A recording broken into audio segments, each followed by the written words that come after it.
What's up, everybody? Maik Wiedenbach here. One of the questions I get a lot is, hey Mike, this muscle doesn't grow. What's the story? Well, first of all, train it, right? Because some people, they say they have no calves, but then if you ask them when you do calves last, they're like, well, it was like October 2016. No, but of course that wouldn't be you. So people who stick to the program and train regularly and still don't grow, that means they're not activating the muscle properly, meaning even though they're working out, they're not getting to it. So case in point, let's say calves, right? I mean, how many times do you see somebody insane amounts of weights all over here and then doing something like this for, sets and sets on end? But this is not a calf raise. This is some sort of weird mini squat, okay? So for the calf raise, the knees stay locked, like so. You're pulling the weight toward you so that the tibia flexes, and then you're driving it away. Pulling it toward you, so you're in control, active range of motion, and then drive it away, okay? And then in terms of frequency, I would say 3 to 4 times a week, 5, 6, 7 sets, something like that. And my next pet peeve would be people trying to develop hamstring glutes via deadlifts. And how often do you see this, right? 315, 405, and then something like this. Wow. Does nothing.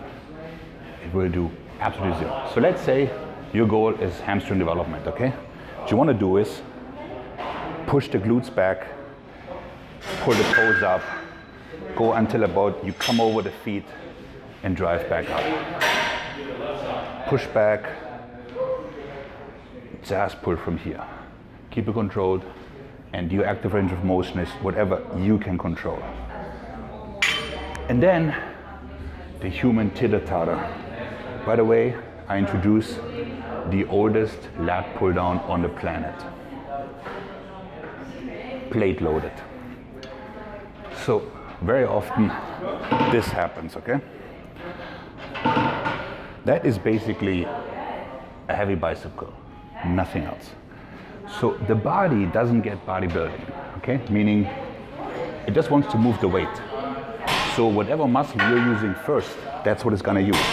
So if I'm using my bicep first, that's it, right? And I will not exhaust my back because the bicep will fatigue earlier. So instead, I'm doing this. Shoulder blades go down, and then I drive the elbows. So, shoulder blades, then the elbows. So there's still some bicep involvement, needless to say, but it's nowhere near as dominant as it was before. Then, let's talk shoulders.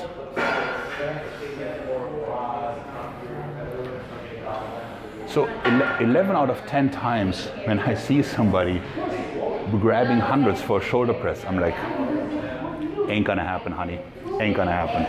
And sure enough, it's always this. By the way, I'm pressing mighty 20s. The guy sits like this. That, my friends, is an incline press. Nothing wrong with it, you're not training your shoulders, primarily. So, the small of the back goes against the pad. Ear level, and you're driving somewhere here. Now all of a sudden we have a shoulder press. Same with side raises, right? So side raises, let's say even somebody is well intended, sits here, does not move the traps, really moves from the elbows.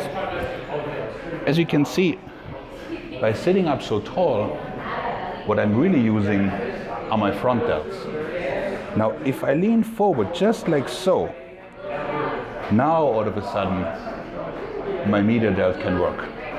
Same goes for the rear delts, right? So I have to be really top down on the floor to activate them. If I'm any higher, it's medial delt. So from here, that would be the proper form. And then we shall go over and look into chest. Let's talk the disco muscle, as my coach called them, pecs and arms, right?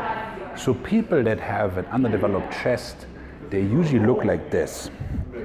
meaning they have overactive shoulders. So whenever they do something, they do this, they lose their scapula, and now the shoulder takes over and they cannot shorten the pec anymore. So what I mean by this is something like this. So shoulder blades pinched, pulled back, go from here to here, don't lock out, and keep the inward tension.